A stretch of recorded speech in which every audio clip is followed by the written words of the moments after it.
Hello friends, welcome to our YouTube channel ई बोले तो इंग्लिश। तो फ्रेंड्स, आज हम लोग बात करने वाले हैं ईडियम्स एंड फ्रेजेस की। तो चलिए स्टार्ट करते हैं। हमारा फर्स्ट ईडियम दे रखा है ब्रेक अ लेग।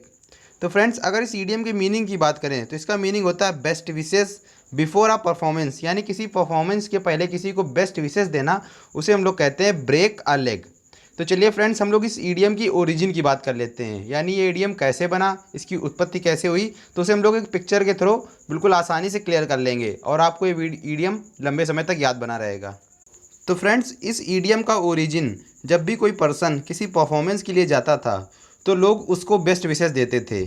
लेकिन दोस्तों, आपको पता होगा, अगर किसी के अंदर कोई स्किल है तो उसको गुड विशेस की ज़रूरत नहीं है। तो इस ईडियम का ओरिजिन, ब्रेक आ लेग ईडियम का ओरिजिन, जब भी कोई पर्सन किसी परफॉर्मेंस के लिए जाता था तो लोग उसको गुड विशेस देते थे। लेकिन ये गुड विशेस उस पर्सन के लिए बैड विशेस हो जाती थी। इस ईडियम का ओरिजिन तब हुआ जब एक पर्सन परफॉर्मेंस के लिए जा रहा था तो लोग उसको गुड विशेस दे रहे थे, उसकी परफॉर्मेंस के पहले उसको गुड विशेस दे रहे थे। लेकिन जब उसने स्टेज पर परफॉर्मेंस किया तो उसका जो लेग था, परफॉर्मेंस करने के चक्कर में क्या हो गया, उसका लेग जो था ब्रेक हो गया। जैसे आप लोग पिक्चर में देख पा रहे होंगे, उसका लेग क्या हो गया, ब्रेक हो गया। तो फ्रेंड्स, इस ईडियम का भी ओरिजिन यहीं से बना था। यानी कहीं ना कहीं ब्रेक का लेग, वो पर्सन क्या कर रहा था, उसका लेग ब्रेक कैसे हुआ, क्योंकि वो एक परफॉर्मेंस देने जा रहा था और लोगों ने इसको गुड विशेस दी। और इस ईडियम का भी ओरिजिन यहीं से हुआ था। लेकिन उसके लिए गुड विशेस कैसी हो गई, बैड विशेस हो गई, क्योंकि अगर आपके पास टैलेंट है तो आपको गुड विशेस की ज़रूरत नहीं है।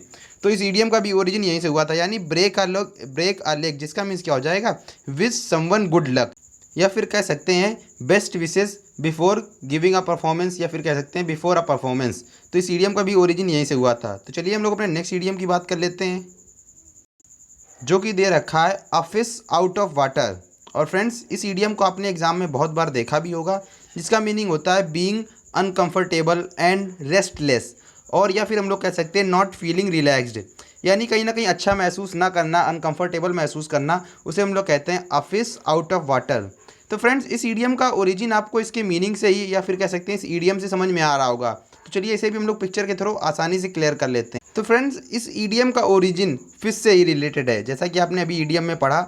यानी कहीं ना कहीं आप अगर किसी फिश को वाटर से बाहर निकाल रहे हैं तो कहीं ना कहीं अगर वो वाटर के बाहर आएगी तो तड़पेगी, जो उसके लिए कहीं ना कहीं कंफर्टेबल नहीं होगा, वो अनकंफर्टेबल होगा, वो अनरिलैक्स्ड फील करेगी, उसको रिलैक्स फील नहीं होगा।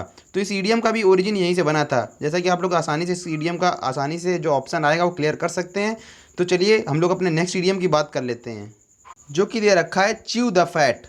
तो फ्रेंड्स, सबसे पहले हम लोग इस ईडियम को क्लियर कर लेते हैं। च्यू मीन्स आप लोग को पता ही होगा, च्यू मीन्स क्या होता है, कोई चीज़ चबाना, उसे हम लोग कहते हैं च्यू।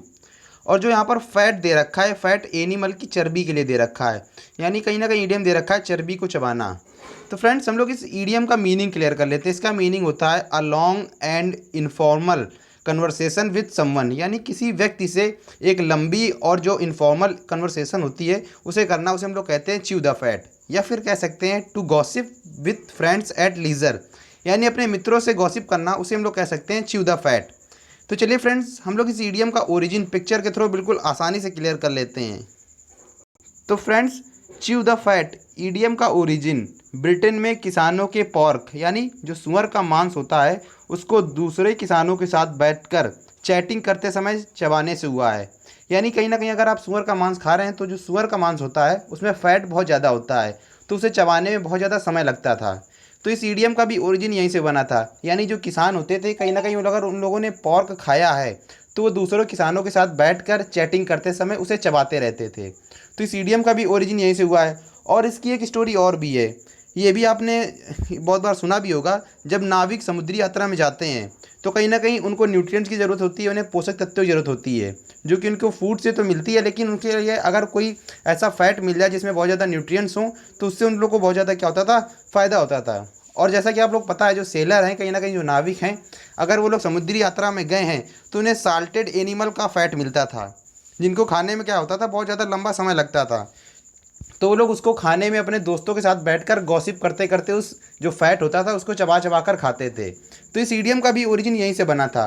तो आई होप आपको समझ में आ गया होगा, यानी च्यू द फैट, जिसका मीन्स क्या हो जाएगा, to gossip with friends at leisure.